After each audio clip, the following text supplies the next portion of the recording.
Përshëndetje gjithëve të nderuar miq, mirë se erdhët në Bota Report. Do të mbetemi në fakt tek situata e konfliktit Rusi-Ukrainë, pasi sot ka pasur të tjera zhvillime si në raport të luftimit në teren, por më tepër në aspektin diplomatik.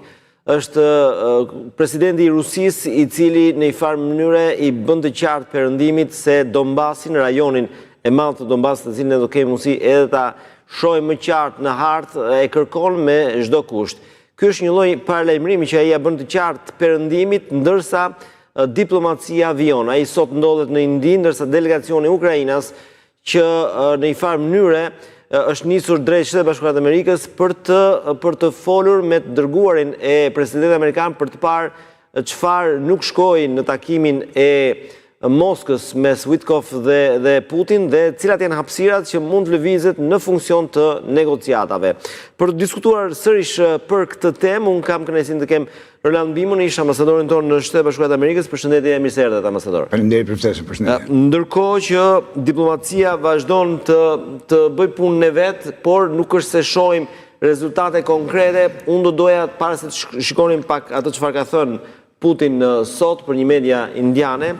Pse dështoi takimi i Moskës mes tij dhe të dërguarve të presidentit Trump, të cilët në fakt ishin të njëjtët të dërguar që patën sukses edhe në Gaza?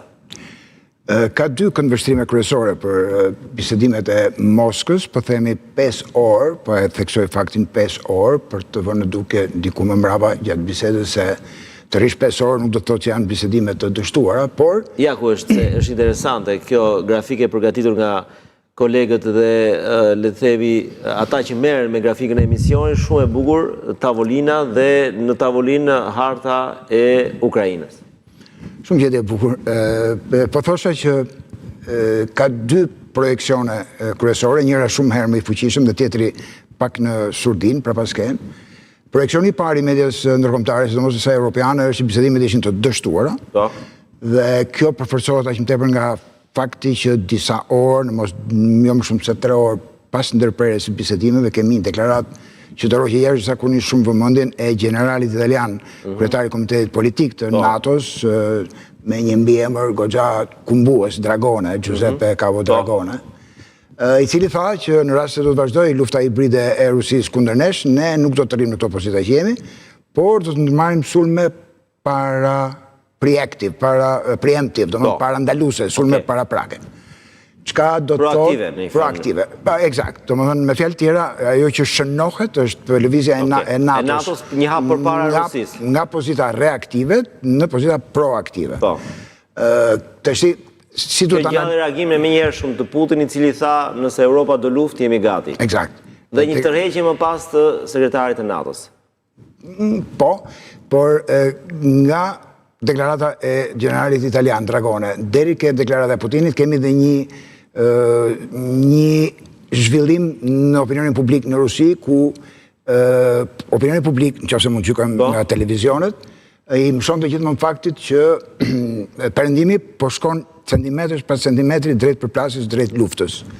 Dhe pastaj deklarata e zotit Putin interpretohet që një ishte provokim për të provokuar europianët, nga ana tjetër ishte për të tërhequr vëmendjen elitave europiane, ndërkohë dhe popujve europian për t'i vënë në kontradikt me njëri tjetrin, për t'i thënë popujve shiko ku po jeton elita juaj në mënyrë që të mund të frenojë sadopak.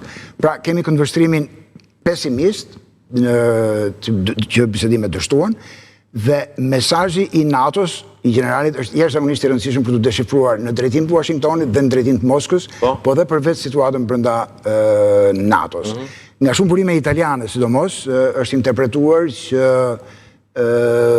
NATO tashmë i bën me dije dhe Washingtonit dhe Moskës se nuk do të pranojnë, se Europa nuk pranon asnjë lloj zgjidhje që nuk parasysh interesat e Ukrainës dhe nuk merr parasysh Europën. Pra, nga shtypi perëndimor i kësaj pjesës tonë italiane, vjet në duke që Europa është ende në gjendje të demonstrojë një vullnet dhe një forcë dhe të mos i lejojë ata të veprojnë jashtë vullnetit të Ukrainës dhe të Europës. Mesazhi tjetër ishte që sa unitet ka brenda Europës, sepse Edhe nga zhvillimet e mëparshme, ne kemi një grupim tresh, po të paktën dysh brenda NATO-s edhe Bashkimit Evropian, ku janë vendet kufitare me Rusin, Poloni, jo kufitare eksakt, po përmes Ukrainës dhe pastaj Balltikët, që janë më të ashprit në qendrimet e Rusisë dhe që nuk falin dhe kanë shumë merak se mos sepse janë ata le të themi në vijën e parë të një sulmi të mundshëm. Dhe janë shqetësuar që çdo marrëveshje që do të bëjnë amerikanët me Rusën, nëse nuk merret parasysh sa duhet interesat e Ukrainës dhe të Evropës, ata mund të jenë viktimat e para. Pastaj ka të tjerë që i përfaqësojnë disi nga Orban i Hungarisë, po kam përshtypjen që dhe italianët nuk është se janë shumë larg këtij pozicioni që të mos acarohemi maksimalisht me rusët, po sepse na duhet lëndët e para të lira nga Rusia atje. Pra, kemi këto pozicione që mund të shpjegojnë një farë mënyrë deklaratën e generalit. Ka një këndvështrim tjetër jashtëzakonisht interesant, ku thuhet se bisedimet për 5 orë nuk mund të jenë bisedimet dështuara dhe vërtet rusët dhe amerikanët nuk u morën vesh për Ukrainën, pothuajse për të gjitha pikat, territorin, prezenca e ushtrisë ruse dhe garancitë e sigurisë që mund të marrë Ukraina, por të tërheq vëmendjen fakti që në të njëjtën ditë që zhvilloheshin bisedimet Putin-Witkoff, Ministri i Jashtëm i Kinës ishte në Moskë dhe zhvillonte bisedime me Lavrovin. Se i lidhni këto gjëra? Mund të flasim Kina të futet në këtë mund të flasim edhe për përbërjen e delegacionit amerikan që nuk ka as Rubio dhe as sekretar shtetit dhe nuk ka pjesë nga establishmenti klasik amerikan, që unë mendoj që janë të qëllimshëm nga zoti Trump për ta përjashtuar establishmentin, sepse ai konsideron ata si përfaqësues të globalistëve dhe neokonëve, që janë shkaktarët kryesorë të fatkeqësive që i quhen ai të Amerikës. Dhe nga ana tjetër, rëndësia e ministrit të jashtëm kinez. Duket që në një shikim strategjik afatgjatë dhe jo operacional ditor, duket që të tre superfuqitë e kohës, të paktën për sa i përket armëve bërthamore, Amerikë, Rusi, Kinë, janë duke koordinuar me njëri tjetrin një strukturë të ardhshme të sigurisë botërore shumë herë më tepër se sa Ukraina apo problemet e tjera që ka bota.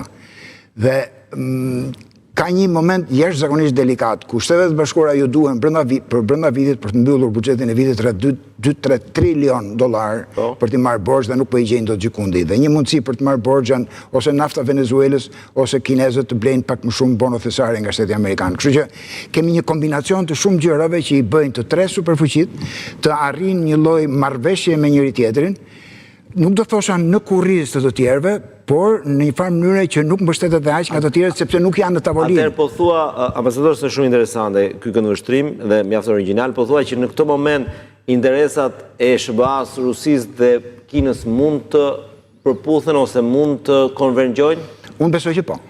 I kanë shumë herë më tepër interesat përbashkëta Shtetet Bashkuara të Amerikës me Rusinë dhe me Kinën sa kanë Shtetet Bashkuara të Amerikës me Europën për momentin. Që do të thotë se duhet të analizoj para se të shkojmë tek paralajmërimi i sotëm i Vladimir Putin,